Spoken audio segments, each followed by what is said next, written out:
Greetings, all Earthlings. My name is Ville Valo, aka VV, and at the moment you have the pleasure of watching Metalshop TV. Take it easy.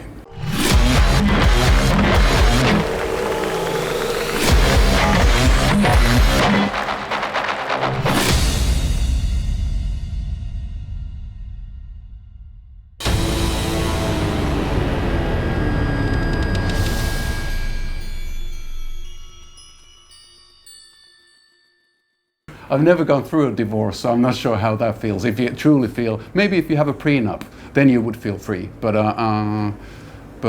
no, I felt a sense of relief because we'd done him for about 25 years, and we went through downhills and uphills and whatever. You know, we had quite a roller coaster ride, and I was happy that we ended it the way we ended it, which was that we still remained friends. And everybody was in good spirits, and our last tour in 2017 went great. So it was a good way of ending it. But although I had a sense of relief, I did feel a bit empty.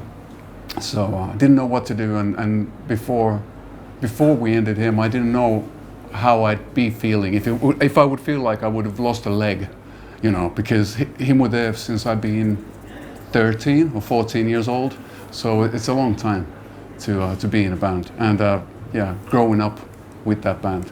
So yeah, it was weird for a while. I did a project in Finland, singing in Finnish, and we taught that for a wee bit, and then after the summer of 2019, then I started working on my own stuff, and then the pandemic hit. So there we were.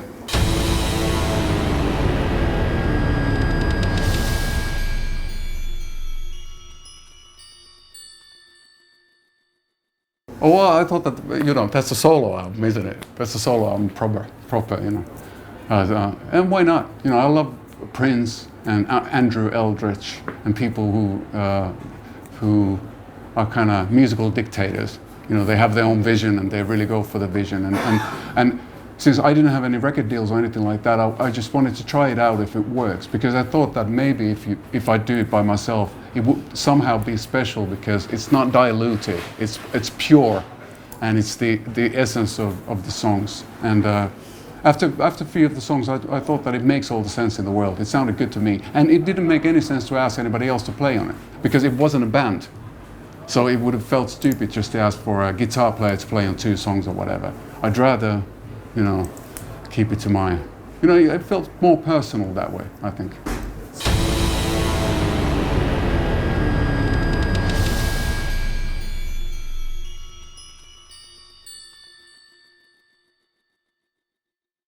Yeah, I wanted to try it out, but I wasn't sure whether I would be able to pull it off.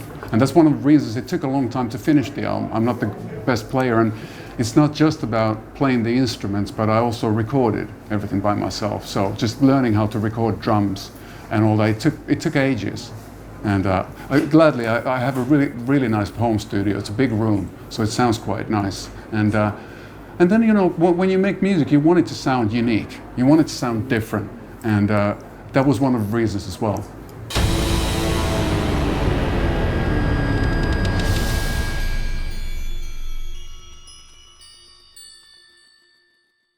I don't master any of the instruments. I think drums are pretty tough, but then it's once again it's about the vision, sort of like how do you want to pull it off, and I didn't have any rules when I recorded a lot of the albums so that I did the cymbals separately. For example, for sound reasons, so I was able to use all sorts of weird distortions and effects on the drums, and there wasn't the splash of cymbals. So that's a hard thing to play, like thinking that you will add a hi-hat or a crash or whatever, and then not play them. And it was a confusing thing to do. All in all, drums are quite hard, but so is all of it. You know, singing is quite hard, but it's supposed to be. It's a challenge, and it really, you know, there was a lot of blood, sweat, and tears.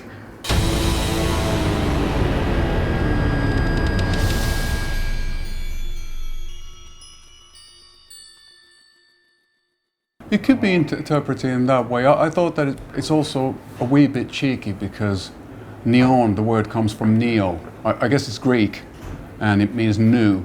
and then noir is black, so calling your first solo album The New Black is kind of funny. And then at the same time, neon, the word to me represents the 80s.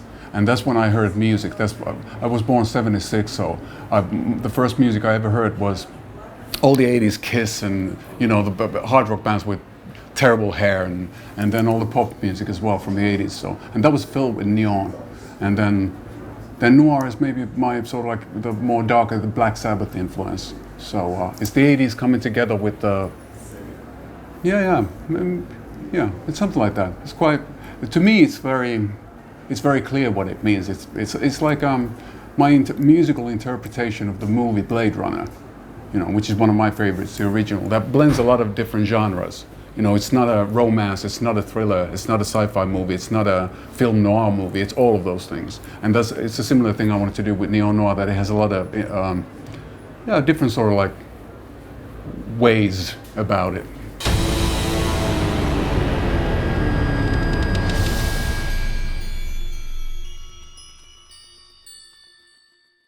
Well, thank you for calling it beautiful and poetic.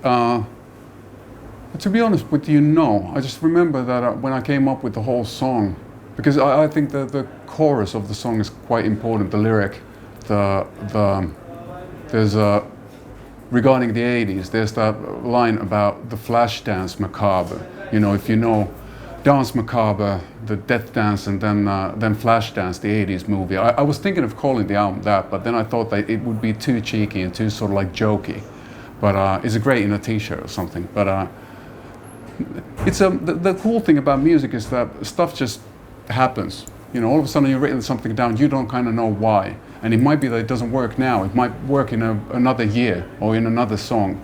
And that's kind of like what happened with Neo Noir, the song and the lyric. And that was one of the songs that helped me out to sort of find out the sound for the album. That's sort of like, that was when the pieces of the puzzle sort of like started to fit together. And that's also why I wanted to call the album that.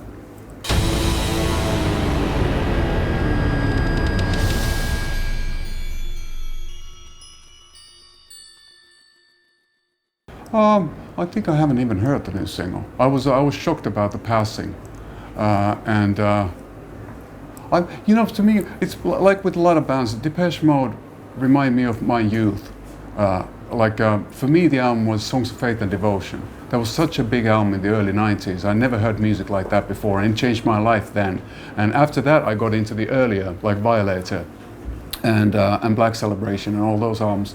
And I did follow them. I mean, I've seen them live a few times afterwards, but I should take a listen. What do you think about the single? Is it good? It's good. Oh, wonderful. Yeah, I gotta check it out.